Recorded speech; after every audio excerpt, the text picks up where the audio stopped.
Hey there, this is Tommy Victor from Prong, and you're watching me right now on DaBelly.com.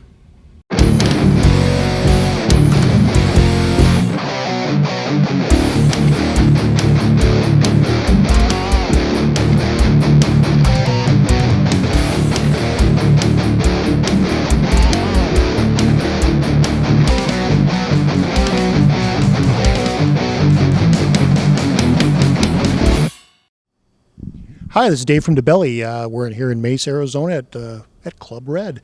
We're going to speak to Mr. Tommy Victor, Prong. Welcome. Thanks, Dave. It's good to be here. A pleasure to meet you again. I'm sure you remember this moment years ago at NAMM. Never mind. I try to forget NAMM as much as possible. It's too messy for me. Yeah, I understand you did an after-hours thing. Got up and played. It was great. I hadn't seen the band in forever.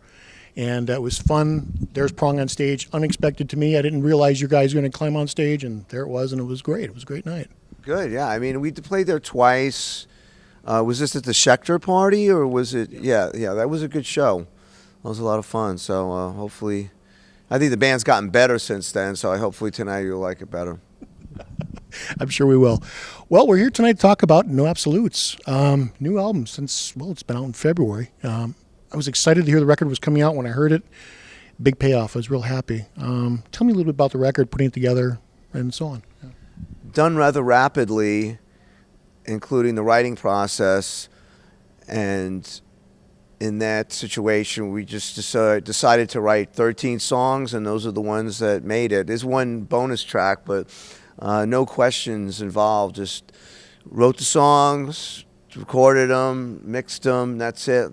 Didn't play them for anybody or have to do demos for A&R people and that whole thing, which we've had to do so much in the past. This was just very insular, so it was just what we wanted to do. We care less about what anybody else said, and it turned out to be great. I mean, the fans love it, so I think that's the way we have to do things, just make records that we want to make and not really worry about what the marketplace is and what other bands are doing too much. It does seem to be the perfect answer for, I guess, any band, is to have that opportunity to just step into the studio and play your songs, not worry about anything else. And then, of course, the payoff of the acceptance later on with the fans. Well, I like that word, the opportunistic, or the opportunity, because Prong's been around a long time, and it's great to have the opportunity at this point in my career with having a label that's great, and they care about us, and we're able to still make records, and that's something that I really appreciate. And we do have a lot of quality control in making the records. I don't want it to sound like we're just putting out anything that's just to fill out a record deal or what have you, but it's we really wanted to make this one special, and we implemented a lot of different things into it. It's not just a thrash record. There's some more songs, and it's something that we've always wanted to do, was have just well-constructed songs amidst the heaviness. And I think the vocals have gotten better over the years, and I've had the blessing of working with guys like Steve Evans and Chris Collier, who have helped me out a lot with doing the vocals, and it's been a great experience. I mean, after doing it for so long, just and seeing that I'm improving is something I would have never realized. Sometimes you think your career is going to end at 35, and you hit a peak, and that's it. And that's just not my story. It just keeps going, and it doesn't seem to stop. You've walked directly into my next question, which of course is the vocals. Everybody's talking about it. You found a new voice. Not that you needed to find a new voice, but there's a difference. There's a growth there, and that's always exciting. Well, maybe as being a legacy band, I felt that I'm not 20 anymore, so just having continual angst and just the sheer aggression of the old records didn't really apply to some of the records later in your career, where you can afford to do things like the Do Nothing song, which is, people calling it a ballad. It's a heavy ballad, but I think it's more in tune to really a lot of my influences, which is anything from The Doors to Depeche Mode and other styles as well. So I finally having the opportunity to do that without, again, like A&R people and management looking over my shoulder telling me that I couldn't do it was a great opportunity to do that.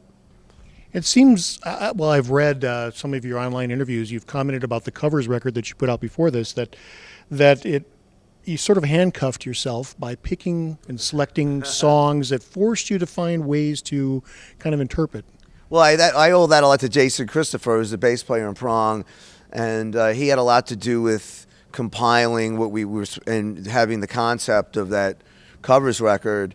And I just went along with his suggestions, and I didn't know how to approach Cortez the Killer by Neil Young, and songs from the Black Hole by the Adolescents, and I was sort of, like you said, handcuffed or forced into doing it, and I just met the challenge. I didn't really know how I was going to go about it, but doing the vocals for so many different artists on one record and applying my style to that was a big challenge, and it was a great learning process for me.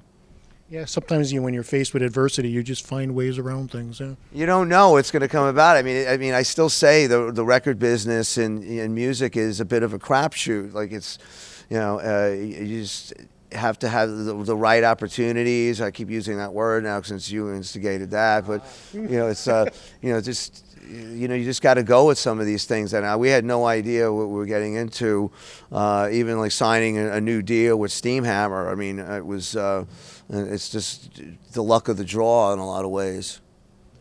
Well, Prong is an iconic band, and you've left a mark in music. And I know that early on that you were seeking to come out and sort of make a bang out of things. And you have been successful in your own way of doing that. Do you ever have that opportunity of listening to some of the newer bands that are coming out today where you sort of hear a little bit of yourself floating in there? I don't know if they directly apply to Prong that much. I mean, I think that through earlier bands, it seems to be these generations that have taken from Prong a little bit, and then the newer bands are influenced by these later bands that were influenced by Prong. So, I mean, a lot of the new young bands, they don't even know who Prong is. So, and it's not something I could really give a real true opinion on.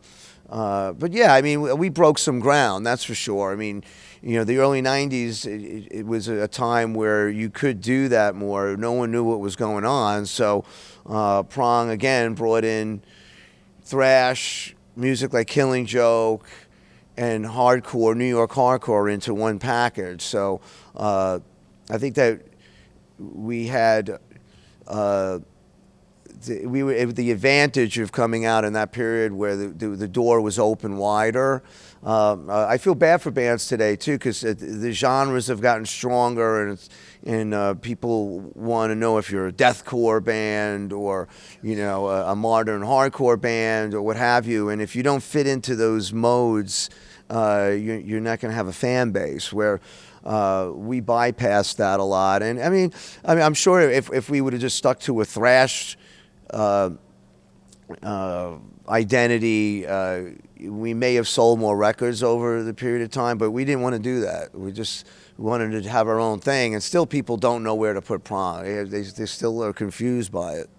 You certainly got to play what's in your heart. I know a lot of the newer bands today, as you mentioned, if you look up metal on the internet, there's subcategories as long as your arm, and coming down to guitar technique or what style drummer you are or whatever it is, and it gets kind of crazy that you don't have that opportunity to play more than one style, but you're pigeonholed in many ways.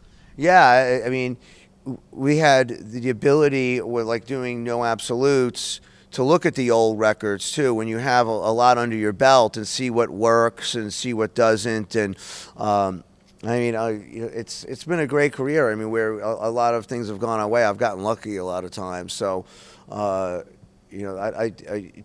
force yourself into a genre and have to do certain things, especially like you were saying on guitar, technically, I don't know if I could do that really. And I have to be true to my roots. Like again, I have like older siblings, and as soon as I came out of the womb, I was like listening to Doors and Jimi Hendrix, and that's been so plugged into me, like classic rock, and then when I went out on my own, like punk rock really, and then even progressive rock too. I mean, it's just like it's all in one bag. So I'm hardwired into whatever I've been brought up to listen to and figure out records. Like when I was a kid, we figured out like Toll, and then we'd figure out Kiss records, and we'd figure out Sabbath, and it was just a mixed bag. So we didn't just completely.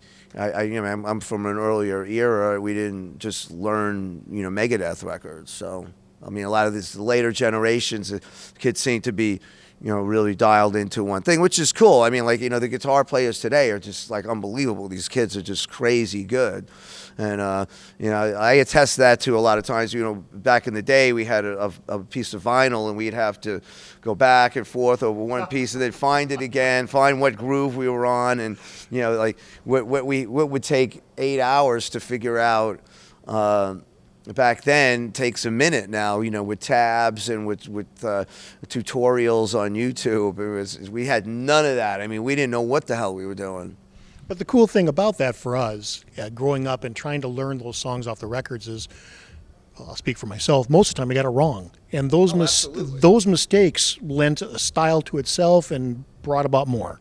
That's a really big point today with these two eras of music was like, let's say like the Stones. I mean, like the mistakes and just the quirkiness of everything was so much of the character of them. And Mick wasn't perfect. I mean, like he just, I mean, he sort of just was free form in a lot of ways. And same thing with Zeppelin, and that was the beauty of that. You can't do that these days. I mean, it's like everything is so formalized, and there is a group of younger musicians that are really into that, and trying to do analog recordings, etc. But it's like there's two distinct areas: pre-digital and digital. Yes. Yeah, my time on the stage was sort of right on that transition, and the first thing that we recorded was on 2-inch analog, and the next thing, of course, completely digital. And it was a very interesting learning experience in both places. Yeah. Yeah, no, I mean, it's like I've been able to somehow move with the times because I mean, I come from that area where like working with Terry Day to produce like Pantera and Prong, Deftones, and like he would make you like play the.